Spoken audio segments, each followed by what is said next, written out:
Você costuma se sentir hiperestimulado, sem foco ou até ansioso, mas sem nem entender o porquê? Ou então, você já teve a sensação de que você está assistindo a vida de todo mundo acontecer, menos a sua? A sua parece que está pausada. O problema das redes sociais não é só o tempo que elas tomam de você, é o que elas roubam de você sem você perceber. E é por isso que nesse vídeo eu vou te convencer a ficar menos tempo nas redes sociais e vou te convencer como isso pode ser bom para você. Falando um pouco por experiência própria, durante muito tempo eu era daquela pessoa que não conseguia focar muito, até porque sabe aquela pessoa que quando precisa realmente fazer a tarefa, que tá acabando o prazo, faz correndo e assim, e dá certo e acostuma assim? Durante muito tempo eu fui assim. Hoje em dia eu trabalho com prazo, normalmente eu faço até muitas tarefas antes, e quando chegar o prazo lá, já matei a questão. Mas durante muito tempo não foi assim. Isso eu tô falando desde jovem, tá? Eu passava muito tempo consumindo coisas em rede social, mesmo antigamente, quando eu não tinha tantas redes sociais. Hoje eu tô com 33 anos, então já faz um tempinho que tá na internet aí. E aí foi criando ao longo da minha vida, de certa forma, um vício nisso, sem nem perceber. E aí tinha momentos que isso estava mais aflorado, tinha momentos que estava menos aflorado. Eu, tipo, tava muito viciado, tinha outros que não tava,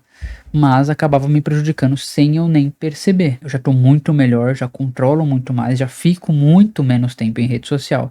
Mas ainda assim, às vezes, quando eu pego pra ver coisas que me mandam, pra responder, perco muito tempo. Mas recentemente, de 2025 pra cá, isso começou a me afetar mais, que eu comecei a perder muito tempo, principalmente de domingo. Às vezes, assim, eu não sou de jogar muito videogame, coisa assim, mas no final de semana eu jogava, sexta-noite, sábado, já via minhas séries, coisa assim, e domingo eu já não tava com saco pra mais nada. Eu ficava muitas vezes, praticamente, o domingo todo ali, rolando no celular. Imagina isso o dia inteiro. Faz muito mal. E aí foi o momento que eu falei, não, que eu comecei a decidir, falar, não, tem que parar, tem que cortar isso aqui. Fora que começou a me encher o saco aquele monte de gente falando, uma cagação de regra. É isso que começou a me encher o saco. Ah, não, porque no relacionamento, porque o homem é isso, porque a mulher é aquilo, porque se faz assim é assim, se faz assim é assado. Ah, não, tem que fazer assim, não fizer assim, então não presta. Se fizer, sabe, muita regrinha, não só pra isso, pra coisa do dia a dia, de trabalho, nem pra criador de conteúdo. Eu te juro, eu vi seguido pessoas falando assim, num vídeo a pessoa tá falando, o que funciona na rede social, no Instagram, não sei o que, é o carrossel. Nos vídeos seguintes, uma menina falando, carrossel não funciona, o que funciona é stories.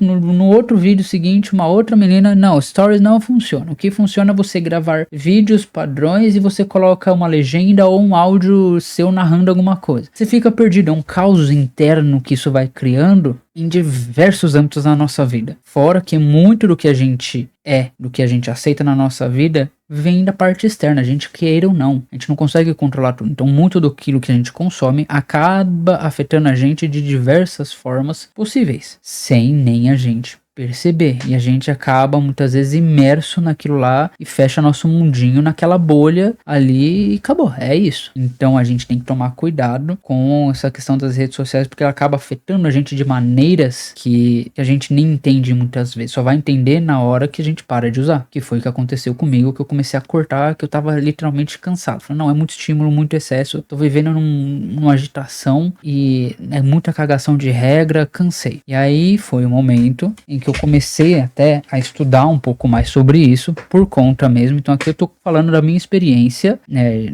Tô falando que eu vou convencer você a diminuir o tempo na rede social, mas baseado tudo na experiência própria, naquilo que eu senti, naquilo que eu vivi. Tá? Eu não sou o especialista do assunto, mas eu compartilho a minha experiência. Então assim, já partindo para a terceira parte do nosso vídeo, que serão as nossas lições que a gente pode ter. Primeira coisa que a rede social pode fazer mal para você, para mim, para todo mundo, é a questão do excesso de dopamina. Então, se a gente tira a rede social ou diminui pelo menos, uma das primeiras coisas que a gente vai começar a fazer é regular a nossa dopamina. Vídeos curtos, aquele monte de notificação, aquele negócio de novidade constante, o seu cérebro começa a se acostumar com recompensa muito rápida. E aí a sua atenção acaba ficando fragmentada por conta disso. E aí no dia a dia, a consequência é que as coisas normais da vida vão parecer mais sem graças. O trabalho e a concentração vão exigir um esforço muito maior para você. Leitura ou outras atividades são coisas que parecem muito lentas e não vão satisfazer. E aí, principalmente nessa questão de atividades, as tarefas mais longas acabam sendo difíceis de sustentar, porque você está acostumado tudo com coisa rápida, coisa ali ligeira. E também que o silêncio acaba sendo desconfortável para você. E isso sem perceber. Eu sempre fui fã do silêncio, eu gosto de silêncio, eu gosto de ambientes mais calmos, eu não gosto de muito estímulo externo, sempre fui assim. Mas mesmo para mim, a questão da rede social atrapalhava nesse sentido. De muito estímulo, muita coisa. Agora, se você reduz as redes sociais, o tempo gasto em aplicativos de comunicação, o seu cérebro ele começa a desacelerar. É isso que acontece. Então, a sensibilidade também ao prazer natural acaba melhorando. Consequentemente, você vai ter menos ansiedade por conta de estímulos constantes. A minha psicóloga, no caso, ela me explicou um negócio que eu acho muito interessante, que a maioria das pessoas não sabem. Existe a questão da ansiedade normal do dia a dia como um sentimento normal, e existe já uma ansiedade que é mais para relacionada a uma doença em si. Eu não esqueci o termo que ela falou, mas a lógica seria essa. Uma ansiedade normal é, por exemplo, assim, eu tenho uma prova, então eu tô ansioso ali, fico ansioso por conta daquela prova. Tem um evento importante, uma apresentação importante, eu fico ansioso por causa daquilo. Isso é o do dia a dia. Agora, algo mais crônico, doentio, é quando a pessoa já não controla. E muitas vezes a rede social, não vou dizer que ela deixa você no estado de ansiedade doentio, mas ela pode contribuir para isso. E mesmo que não faça diretamente você chegar a esse estágio, ela vai te manter no estado ansioso constante sem você perceber. Mas o que eu acho que você pode ganhar com relação a essa questão da dopamina em si é mais foco, mais constância, mais prazer em tarefas simples, satisfação de produzir ao invés de só ficar consumindo coisas e ter uma maior presença no seu cotidiano. E agora, o segundo problema que eu vejo muito com relação à rede social seria a questão de relacionamentos reais versus o caos online. Então, a internet, o que eu sinto é que ela distorce muito o relacionamento. Não tô falando assim, porque é a culpa das mulheres que fazem isso, assim, aquilo outro. A culpa dos homens que assim, aquilo outro. Não, é de todo mundo, é num geral, tá? Porque aqui acaba acontecendo na internet.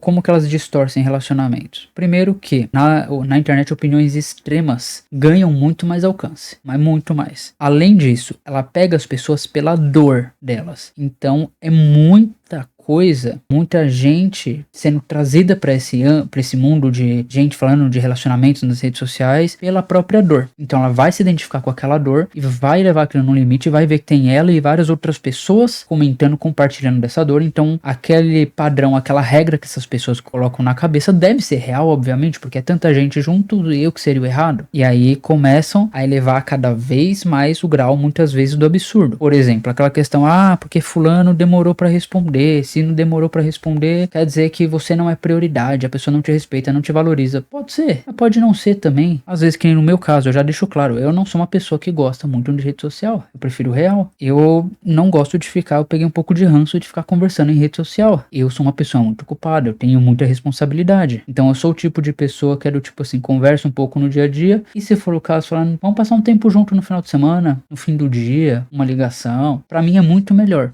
Isso que ligação eu não sou tão fã, mas eu tô mais fã da ligação do que ficar respondendo, conversando no WhatsApp. Isso significa que eu não valorizo a pessoa, não valorizo a outra pessoa? Não necessariamente. Esse é um exemplo só de extremos. Ainda nessa questão de como a internet distorce os relacionamentos, seria mais ou menos assim. Conteúdos, além da opinião extrema ter mais alcance, os conteúdos polêmicos também prendem mais atenção. E aí acaba acontecendo que as pessoas transformam relações em guerra de sexo. É isso que acontece. Fora aquelas regras artificiais surgindo o tempo todo. Não. Por exemplo, o homem, eu vou falar da minha parte, tá? Porque é a área que o que eu convivo mais, o que eu tenho mais referência. Eu não sei muito da parte das mulheres, mas se as mulheres que estão vendo esse vídeo quiserem compartilhar aqui, bota nos comentários, por favor. Mais um exemplo. A questão, não, o homem tem que pagar a conta. Tá. é um verbo muito forte. Ter seria uma melhor opção, ou dever, ou seria interessante, seria educado. E aí temos questões que aí pessoas vão trazer discussões sociais sobre o homem, a realidade socioeconômica do país, a diferença de salarial da mulher, que tem gente que defende isso, tem gente que acredita, tem gente que não acredita. E aí começa aquela monte de regra pipocar e acaba atrapalhando todo mundo. E aí o que acaba acontecendo com essas questões ali de opiniões extremas, decisões polêmicas, esse monte de regra artificial surgindo, é que as pessoas fazem um checklist. Então acaba sendo assim, se faz isso, termina. Se respondeu rápido, tá carente. Se demorou para responder, então não valoriza. Se não fez X, então presta. E aí acaba sendo muitas regras viram diagnósticos rápidos que mais incentivam as pessoas a terminarem relacionamentos e do que se entender, cuidar, entender que os relacionamentos não são perfeitos, que vão existir divergências, que são criações diferentes, são pessoas diferentes, são visões diferentes e tudo isso é trabalhado, tá?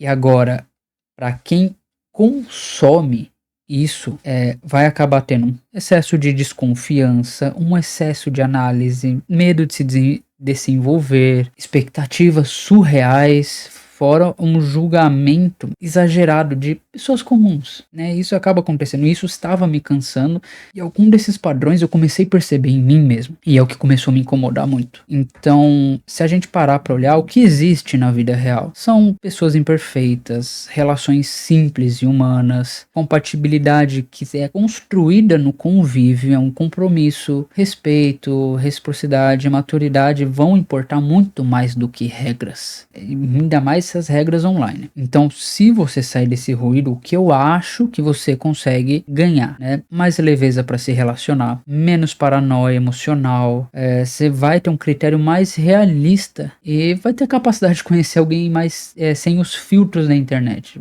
Mas vamos dizer assim, você vai estar mais aberto para conhecer pessoas reais. Eu mesmo, só citando um exemplo, comecei a parar de consumir muito isso. Tem até um outro vídeo que eu falo aqui sobre como eu parei de usar aplicativo de relacionamento, como eu acho que você deve parar também. E uma das coisas foi justamente parar de buscar sempre essa interação social e buscar mais interações reais e ficar confortável com interações reais, mesmo aquelas sem intenção nenhuma, assim, sem compromisso, de conversar, de um bom dia, boa tarde, de cumprimentar, de falar algo, assim, comentar com a pessoa na rua, no ambiente ali. E isso traz uma leveza para a vida da gente. E aí que entra o terceiro ponto que eu acho que você pode ganhar, que seria uma vida mais simplificada. E é isso que eu busco para mim. Você busca o que você quiser, mas o que eu busco pra mim, né, que eu acho que pode te ajudar também. Assim, a internet ela vai te ajudar? Sim, ajuda, mas também pode complicar, porque assim, tem muito conteúdo útil disponível, de fato. Porém, são muitas vozes falando ao mesmo tempo, é muita coisa acontecendo, é muita preocupação junto. E a gente não foi criado basicamente para acompanhar e saber tudo o que tá acontecendo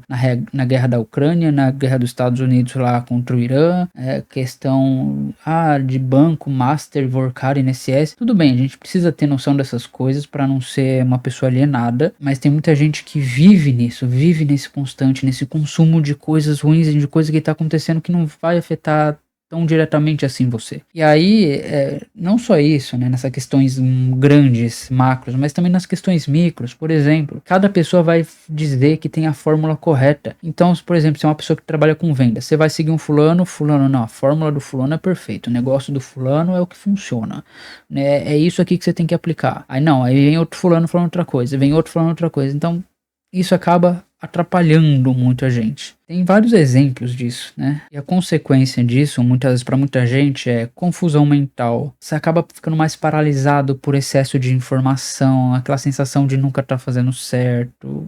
E muitas vezes uma dependência constante de uma opinião externa. E aí acaba acontecendo que eu acho que muita gente acaba tentando aplicar muita coisa e não conseguindo aplicar nada de fato, porque é sempre uma coisa nova, sempre uma informação nova, sempre um aprimoramento novo, e isso atrapalha a vida da gente. Agora, se você simplifica, aí sim, você começa a ter menos notificações. Eu fiz uma limpa também nas minhas redes sociais. Ainda sigo bastante gente, mas já fiz uma limpa grande. Você começa a seguir menos perfis relevantes e, consequentemente, quem realmente é relevante pra você acaba ficando. Você começa a se comparar menos. Mas eu não me comparo. Você se compara sem nem perceber, é inconsciente. tá? Vai ter menos interferência, ou seja, o que você acaba ganhando? Clareza mental, decisões mais fáceis, mais tempo, mais paz, mais energia. Consegue aproveitar e observar a vida de uma forma mais simples, mais calma e mais tranquila. É isso que pelo menos eu senti no geral, diminuindo meu tempo nas redes sociais, e é o que eu acho que você deveria fazer também, tá? A ideia central aqui é justamente o seguinte: o problema não é a incapacidade, é você largar tudo, todas as redes sociais. Eu admiro quem faz isso, mas é o excesso de ruído, é uma quantidade de interferência que isso causa na gente, ou de como isso deixa a gente fisicamente, mentalmente, psicologicamente, em diversos âmbitos da nossa vida. É por isso que eu acredito que diminuir a rede social vai fazer muito bem para você. E se você quiser se comprometer com isso, testa ali 30 dias diminuindo. Eu garanto para você que nos primeiros dias pode até ser um pouco difícil. Não recomendo tirar de uma vez. Mas começa a controlar, olha, a partir de tal horário eu já não mexo mais na rede social. É o que eu fiz. A partir de 8h30 ali, no máximo 9 horas da noite, eu já não mexo mais em rede social. Durante o dia eu evito ao máximo. E isso ajuda muito, tá bom? Espero que tenha gostado desse vídeo, que eu tenha trazido alguma informação útil para você e até o próximo.